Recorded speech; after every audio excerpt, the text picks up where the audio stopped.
Amici e amiche del tubo, buongiorno, buongiornissimo e benvenuti nella splendida e bianca Cracovia.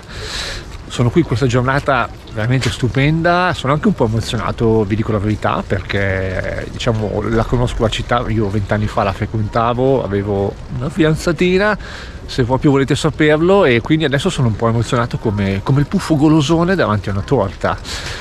Oggi farò questo tour che vi mostrerà la città e intanto vi ricordo che se vi piacciono i miei video iscrivetevi al canale e vi porterò un po' in giro per la città. Comunque adesso bando alle ciance e partiamo. Il suono che sentite è il trombettista che suona in direzione dei 4 punti cardinali della sommità di una delle due torri della chiesa e si interrompe proprio sulla stessa nota su cui nel 1240 si interruppe la melodia del trombettista che stava avvisando il popolo dell'attacco dei tartari. Una freccia gli trapassò il collo e lo uccise. L'attrazione principale in questo periodo ovviamente sono i mercatini, ma ve li farò vedere dopo. Adesso la prima cosa che facciamo, ci dirigiamo verso il castello, il Wawel, partendo dalla piazza. C'è questa lunga via che vedete che porta al castello. Che scazzo,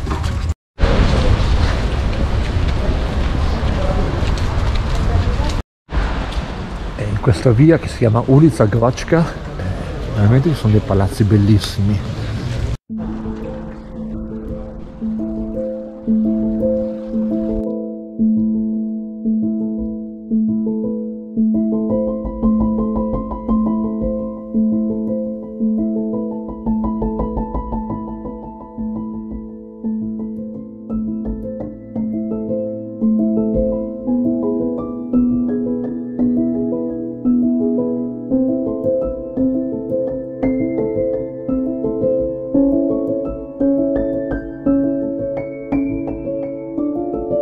Allora, quando si arriva al Wawel, la prima cosa da fare, secondo me, è fare un bel giro intorno al castello e poi entrare, perché così potete vederlo nella sua bellezza.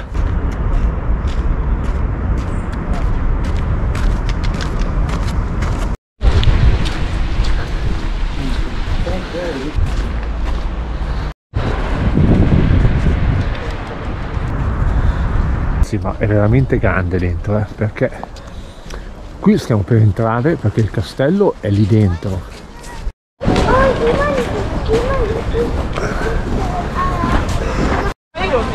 Ci sono un sacco di bambini. Allora, adesso saliamo in cima, ragazzi. Oh, non è stretto, di più.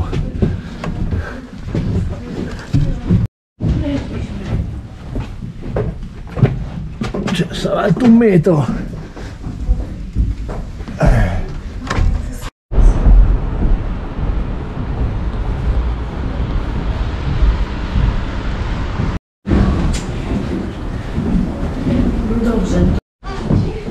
Allora, la leggenda dice che devi mettere una mano sul cuore e toccarla alla destra e porterà fortuna.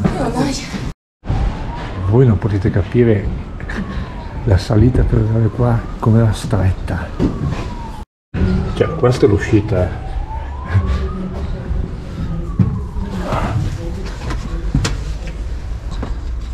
Se cado il video finisce qua. Non ci passo.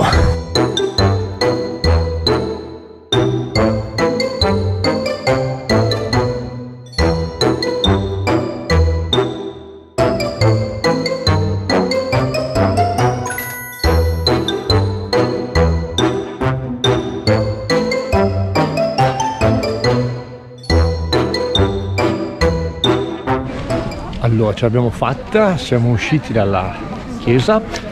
No, nei sotterranei ci sono sepolti tanti polacchi e molto interessante. Nella chiesa però non si può fare filmati. Nei sotterranei, da quello che ho capito, sì, per quello li ho fatti.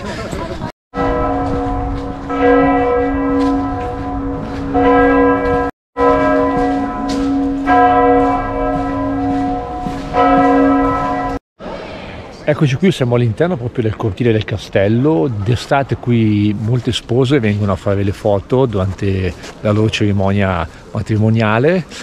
Per entrare poi a vedere il museo del castello bisogna comprare un biglietto separato da quello della chiesa. Abbandoniamo il castello e torniamo verso la piazza, perché ci sono ancora tante cose che vorrei farvi vedere e spero di fare in tempo a farvele vedere tutte, ovviamente.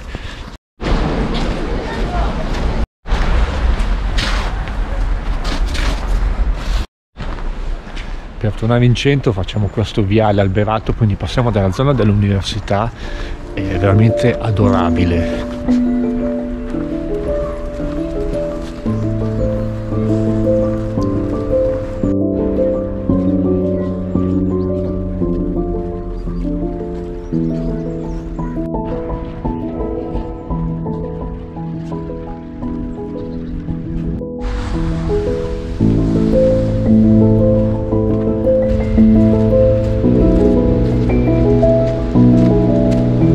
Facendo questo viale fate proprio il tragitto intorno alla città vecchia, alle mura, e arriviamo al Barbican.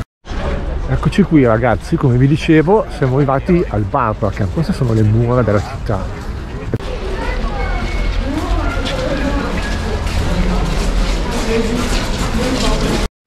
E stasera vi porto qui fanno dei piroghi fantastici, li ho provati ieri sera, freschissimi. Questi invece si chiamano Piana Wódki Piwo e qua tutto costa tipo 4-5 zloty, €1. La madonna! Dopo vado a prendere, prima di partire lo devo mangiare, un bombolone lì.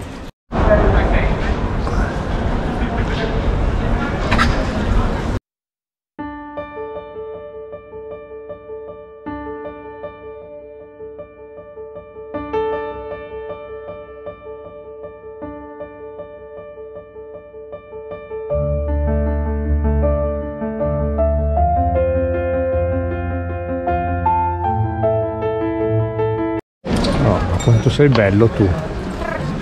No, è nervoso. Va bene. Qui sotto il Palazzo dei Tessuti siamo nel mercato coperto di Cracovia e si trova tutto l'artigianato locale praticamente, è veramente carino. Guardate qui. E poi vi faccio vedere, ai lati trovate tutti i simboli delle province polacche, delle città. Dalla piazza prendiamo questa via e ci dirigiamo verso il quartiere ebraico. Guardate che bella anche questa piazza dietro Jelinek, si chiama Mały Jelinek, anzi, esatto, Mały Jelinek. Ma quanta! Eccoci al Kazimierz, il quartiere ebraico, è circa 1 chilometro, poco più, dalla piazza centrale.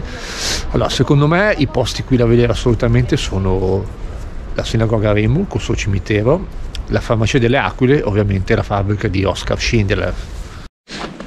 E in realtà per me è la prima volta che entro in una sinagoga, quindi anche, diciamo, un'esperienza.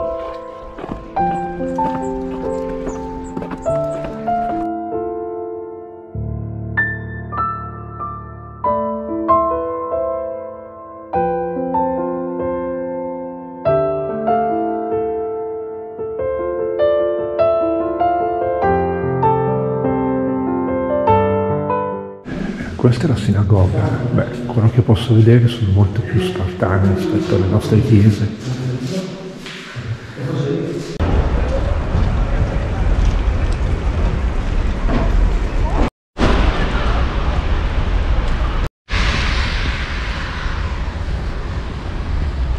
C'è ancora 1 chilometro tra la sinagoga e la farmacia. Sarei anche curioso di capire cosa sono tutte queste sedie.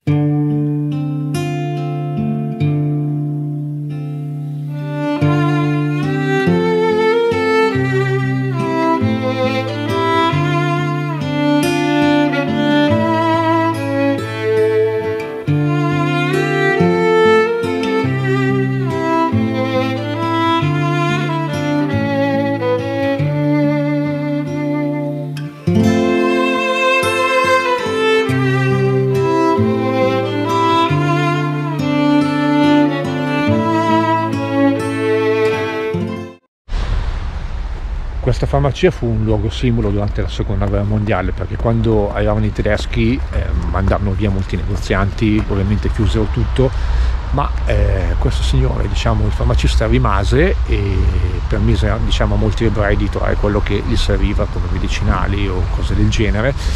La farmacia rimase aperta fino al 1967, quando diventò un museo, e al mercoledì è gratis, quindi oggi sono fortunato, non ho pagato. No.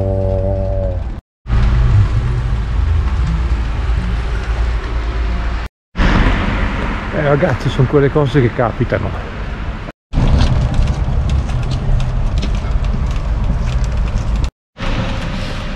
E niente, in questo periodo natalizio il museo è chiuso e ci torneremo la prossima volta.